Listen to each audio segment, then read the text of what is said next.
menuju surganya Allah Subhanahu wa taala. وطالب العلم يمشي في طريق يوصله للجنة إن حسنت نيته وخلصت لله سبحانه وتعالى. Maka menuntut ilmu ini akan membawa dia menuju kepada surganya Allah jika niatnya baik dan ikhlas karena Allah Subhanahu wa taala. وإن لم تصلح نيته وتحسن نيته فما كان سببا في نجاته يكون سببا في هلاكه. Dan barang siapa yang tidak baik niatnya dalam menuntut ilmu dan tidak ikhlas karena Allah Subhanahu wa taala, maka sabab daripada menuntut ilmu adalah sabab daripada keberhasilannya. Lagi ada sabab daripada kebinasaannya.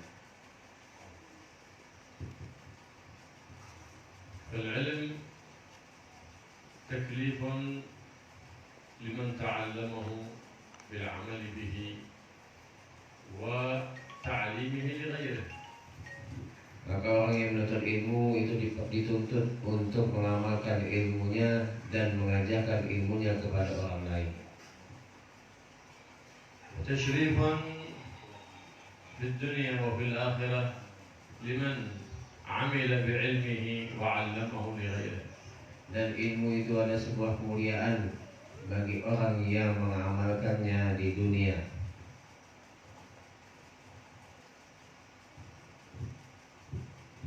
العلم يهتف بالعمل. إن أردت ثباته في قلبك فكلما تعلمت مسألة فاحرص على العمل بها. Maka ilmu itu akan bisa menetap di dalam hati kita dengan beramal. Apabila kita sudah mengetahui satu masalah daripada ilmu, maka kita amalkan ilmu tersebut biar menetap di dalam hati kita. وقبل العلم التربية والأدب حتى يكون العلم فيه بركة ونفع لا بد أن يصحبه تربية وأدب. Sebelum kita menuntut ilmu, maka yang harus kita perhatikan adalah pendidikan dan adab. Maka kalau ingin ilmunya bermanfaat dan barokah, maka dia harus memperhatikan adab dia. علم لا يصحبه أدب مع الله مع عباد الله فذاك علم لا بركة فيه بل هو حجة على صاحبه لا حجة له عند الله. Maka ilmu yang tidak disertai dengan adab kepada Allah, adab kepada yang lainnya, maka ilmu itu tidak ada berkahnya, bahkan bisa menjadi bahaya bagi dirinya, bukan menjadi sebuah kemanfaatan. وقد قال سيدنا عيسى من تعلم وعمل وعلم فذاك يدعى عظيما في ملكوت السماوات والأرض. Disebutkan bahwasanya Nabi Isa mengatakan barang siapa yang belajar kemudian mengamalkannya, maka dia akan dipanggil nanti menjadi orang yang sangat mulia dan agung. العاقل هو الذي يحرص على تلقي العلم لأنه أفضل ما تنفق فيه نفائس الأوقات لأن الوقت هو عمر الإنسان وعمر الإنسان هو رأس ماله وكل نفس من أنفاسه جوهرة لا قيمة لها فما أفضل ما تنفق فيه تلك الجواهر الدرر هو في طلب العلم النافع. Maka ilmu adalah salah satu yang mana sangat bermanfaat, yang mana dengan menuntut ilmu ini kita telah menggunakan waktu kita dengan sesuatu yang bermanfaat, karena waktu adalah umur kita. Barang siapa yang ingin mendapatkan waktunya penuh dengan keberkahan dan manfaat, maka isilah waktunya dengan menuntut ilmu agama. وما هو العلم النافع الذي يرزقك مراقبة لله سبحانه وتعالى في ظاهرك وفي باطنك.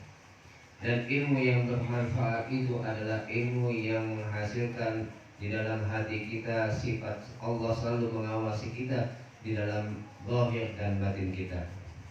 العلم النافع هو الذي يجعلك تلتزم طريق التقوى في سرك وفي جهرك.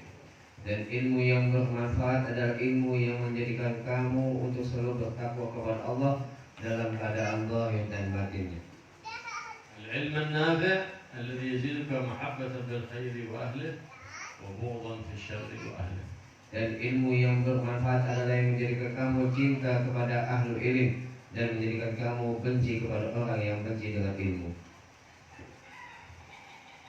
وكل علوم كثيرة وليس كل علم نافع إنما العلم النافع من كانت هذه صفته. Dan ilmu itu banyak, tapi ilmu yang bermanfaat itu adalah ilmu yang sudah beliau sampaikan tadi, yaitu menambah ketakwaan kita kepada Allah, menambah cinta kita kepada Allah. قال صلى الله عليه وسلم العلم علمان. Dan Rasulullah SAW bersabda, ilmu itu ada dua. علم فقه للقلوب فذاك يكون حجة لصاحبه وعلم باللسان فذاك يكون حجة على صاحبه. Yang pertama ilmu yang ada di dalam hati, maka ilmu ini akan menjadi penolong dia nanti hari kiamat. Dan yang kedua adalah ilmu yang hanya ada di lisan, maka ilmu ini akan yang mencelakakan dia nanti pada hari kiamat. طالب العلم يكون حريص على تجديد الفوائد تجديد الشوارد. طالب علم يحضر مجلس علم بلا دفتر ولا قلم ذاك ليس بطالب علم إنما هو طالب ناسي قرآن. Talib ilmu itu adalah santri yang menuntut ilmu itu adalah santri yang senantiasa membawa pulpen dan buku tulis untuk mencatat setiap faedah-faedah yang dia dapatkan dimanapun dia berada. طالب علم لا يحرص على تجديد الفوائد مثاله قال الإمام الشافعي مثال شخص صاد غزالا ولم يربطها فلهذا قال من الحماقة أن تصيد غزالا فتذرها بين الخلائق طارية. العلم صيد والكتابة قيده قيد صيودك بالحبال الواثقة فمن الحماقة أن تصيد غزالا وتذرها بين الخلائق طارية فإن الكتابة قيد للعلم. Sedang perumpamaan orang yang santri yang betul-betul untuk menjaga ilmu itu adalah selalu membawa buku dan pulpen. Misalkan oleh Imam Syafi'i, orang yang tidak membawa pulpen dan buku ini adalah seperti orang yang memburu binatang. Kemudian dia mendapatkan binatang buruan tadi tapi tidak diikat. Apakah ada untungnya kita habis berburu binatang terus tidak diikat? Pasti akan lepas lagi. Maka dikatakan faminal hamaqah, maka ini termasuk orang yang bodoh. Sudah dapat binatang buruan tapi dilepaskan. Maka seperti itulah ilmu itu seperti binatang buruan, sedangkan menulis itu adalah pengikatnya.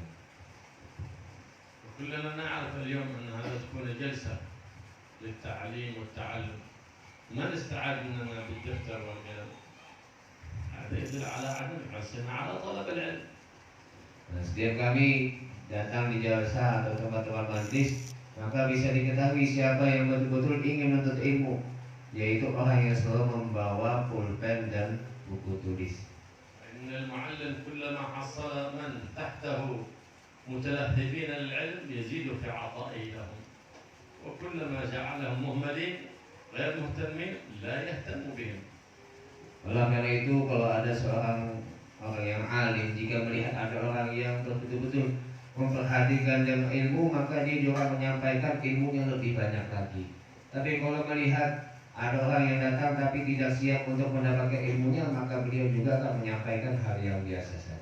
من لم يهتم بصلاح نفسه لا يهتم أحد بإصلاحه. Kalau siapa yang tidak perhatian dengan memperbaiki dirinya, maka orang pun tidak akan perhatian untuk memperbaiki dirinya. أول خطوة لإصلاح نفسك هي همتك وقصدك في تغيير حالك من حالة سيئة إلى حالة حسنة. Maka awal kita untuk memperbaiki diri ini adalah dengan mengubah dari keadaan yang tidak baik ini menuju keadaan yang lebih baik lagi. لو سألنا اليوم الطلبة من منهم يصلي ويستعمل المسواك لما وجدنا أحد منهم حامل مسواك لعدم حرصهم على العمل بسنة النبي محمد.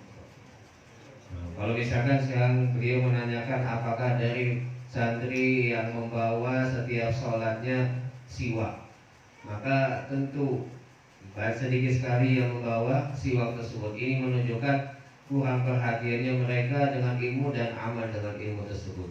ربما اغتر فعل جهلة الأساتذة عندما يستأكون بأطراف ثيابهم فذاك من جهال الأساتذة الذي كان سببا في تخريب الطلبة. Mungkin ini disebabkan daripada kebodohan daripada yang mengajar. Mereka bersiwak dengan menggunakan ujung daripada baju mereka. Akhirnya ini menyebabkan santrinya malah tidak bersiwak sama sekali. فإن الدين دين النظافة لا دين الوساخة.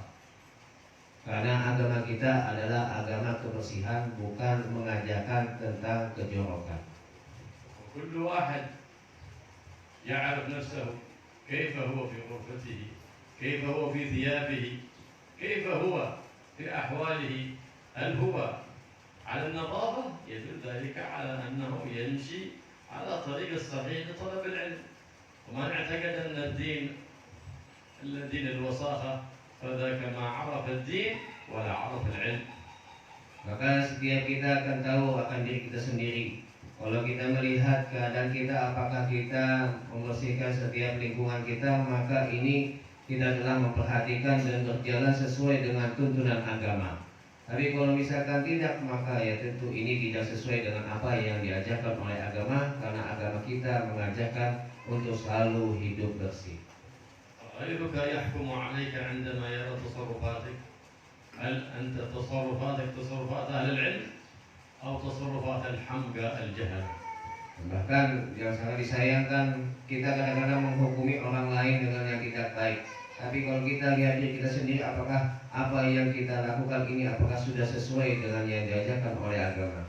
هذا الكلام ليس يخاطب به الصغار فقط بل الكبار كذلك.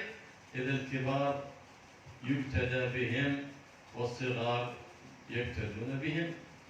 Ini yang beliau sampaikan bukan hanya kepada masih anak-anak yang masih muda, tapi semuanya, siapapun di sini. Karena yang lebih tua itu adalah panutan bagi yang kecil, sedangkan yang kecil mengikuti yang tua.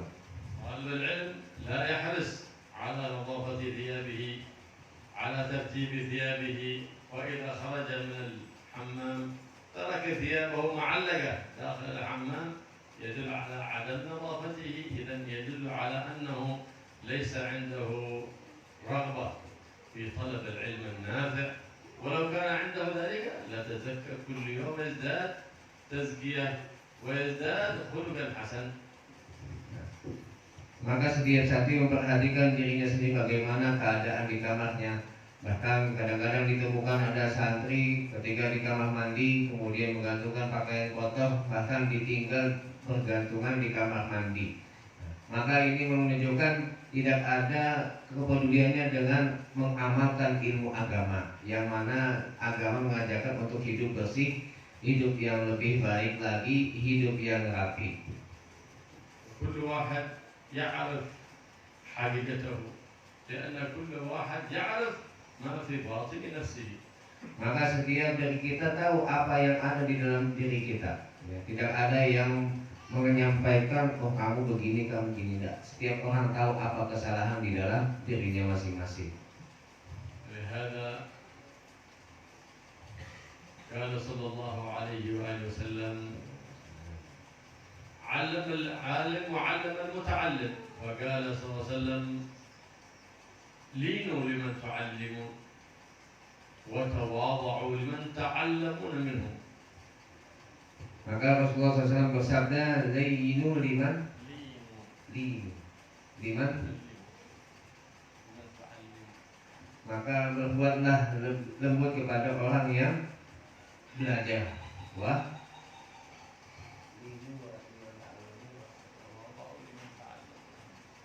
dan bersikaplah tawadhu kepada orang yang datang belajar kepada dirinya. لهذا كان المعلم يكون كالأب للمتعلم ويلين معه أي يعلمه الأخلاق الحسنة، والمتعلم يتواضع لمعلمه ويتأدب، فمن لم يتأدب مع أهل العلم ما أدرك نور العلم بما عاش وإن طلب العلم 1000 سنة. Maka bagi seorang ustadz atau mudaris itu seperti seorang ayah di hadapan santrinya. Maka berbuatlah lembut kepada santri-santrinya. Sebaliknya seorang santri harus mempunyai sifat tawadhu, yaitu sifat rendah hati di hadapan gurunya. Karena inilah yang diajarkan oleh Rasulullah tadi seperti yang disebutkan dalam hadis. وكان الملائكة كما صلى الله عليه وسلم تضع أجنحتها لطالب العلم رضا بما يصنع. كيف رضا بما يصنع؟ إلا إذا كان نيته خالصة وفعله صادق وكان حريص على العمل بما يتعلم. ذاك الذي تضع له أجنحتها الملائكة ليس طالب علم مرائي أو طالب علم يراقب الناس ولا يراقب الله، فذاك ليس من الذين تضع لهم أجنحتها الملائكة لأنه بينجس أجنحة الملائكة. أما طالب العلم الطاهر ذاك هو الذي تضع أجنحتها الملائكة له لأنه طاهر في ظاهره وطاهر في باطنه. Disebutkan dalam sebuah hadis bahwasanya malaikat akan membentangkan sayapnya untuk penuntut ilmu. Tapi tidak semua penuntut ilmu. Yang dimaksud penuntut ilmu ini adalah yang niatnya baik, yang selalu mengamalkan apa yang dia dapatkan daripada ilmunya, punya semangat dalam menuntut ilmu. Maka inilah yang dimaksud santri yang dibentangkan oleh malaikat sayap-sayapnya. Karena mereka mempunyai zahir yang baik dan batin yang baik, maka pantaslah. Apabila sebaliknya maka tidak masuk dalam hadis tersebut. Maka santri yang tidak baik niatnya, tidak mau mengamalkan apa yang dia telah dapatkan daripada ilmu, ini akan menajiskan daripada sayap-sayap mereka. يقول الإمام الغزالي على المعلم أن يعلم من يتعلم منه تصحيح النية قبل تعليمه. Oleh karena itu Imam Ghazali menyebutkan sepantasnya bagi seorang muallim itu untuk mengajarkan muridnya yang datang untuk memperbaiki niatnya. كان السلف الصالح يعلمون أولادهم النيات الصالحات قبل أن يعلمونهم الوضوء والطهارة والصلاة. Oleh karena itu salafus saleh mereka mengajarkan anak-anak mereka sebelum belajar sholat dan wudu, yaitu memperbaiki niat-niat mereka. الله يصلح نياتنا ومقاصدنا إن شاء الله في طلب العلم ويجعل أعمالنا كلها خالصة لله سبحانه وتعالى. Mudah-mudahan Allah memperbaiki daripada niat-niat kita dan amal-amal kita, dan mudah-mudahan Allah menjadikan setiap amal kita ikhlas karena Allah Subhanahu wa taala.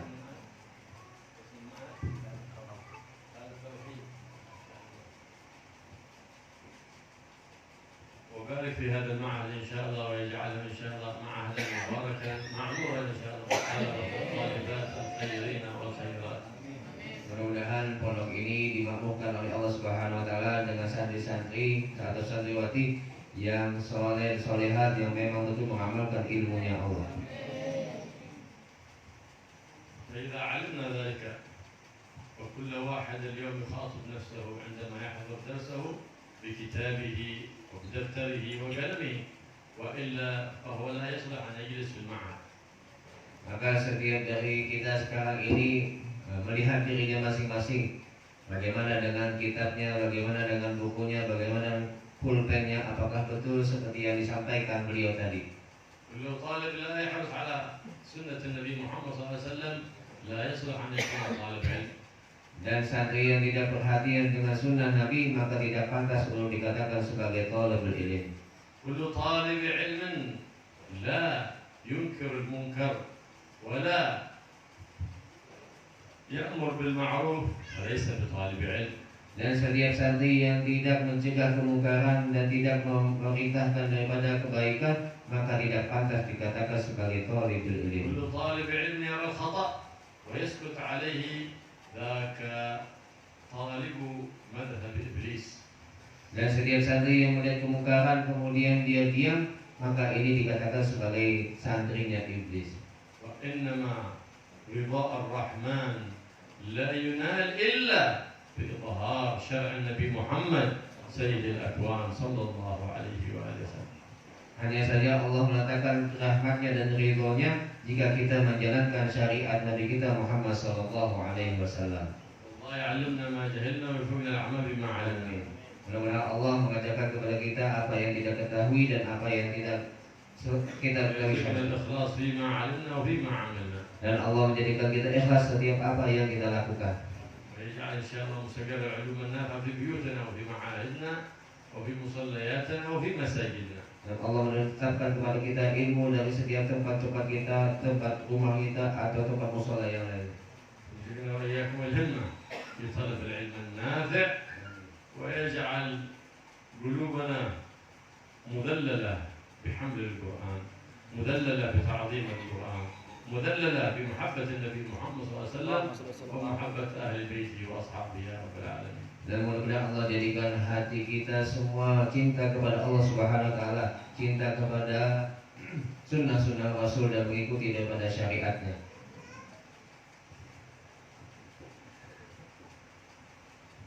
اللهم يا من وفقنا بالخير والخير وعن عليه وفقنا بالخير وعن عليه. اللهم إنا لا نعمتك فلا تجعلنا حصاد ذمتك. اللهم صل على في الأمور كلها وأجلنا من خزي الدنيا وعذاب الآخرة يا مالك الدنيا والآخرة. اللهم زيادة في الدين وبركة في الأمر وصحة في الجسد وسعة في الرزق وتوبة قبل الموت وشهادة عند مغفرة بعد الموت وعفوا عند الحساب وأمانا من العذاب وجهودا على الصراط وصل الجنة. ذكر اللهم النظر إلى وجهك الكريم برحمتك يا أرحم الراحمين. بارك لنا في رجب وشعبنا وبلغنا رمضان ونبي الصيام بنعمتك وانك النذيرا يا رحيم يا رحمن يا حنان يا منان يا كريم الإحسان يا من إذا سئل أعطى واستعنا على متوفقنا بمعرضك عنا على متشرف بجبة جدير. وصلى الله على سيدنا محمد النبي الأمي وعلى وصحبه وسلم والحمد لله رب العالمين بسر الفاتحة.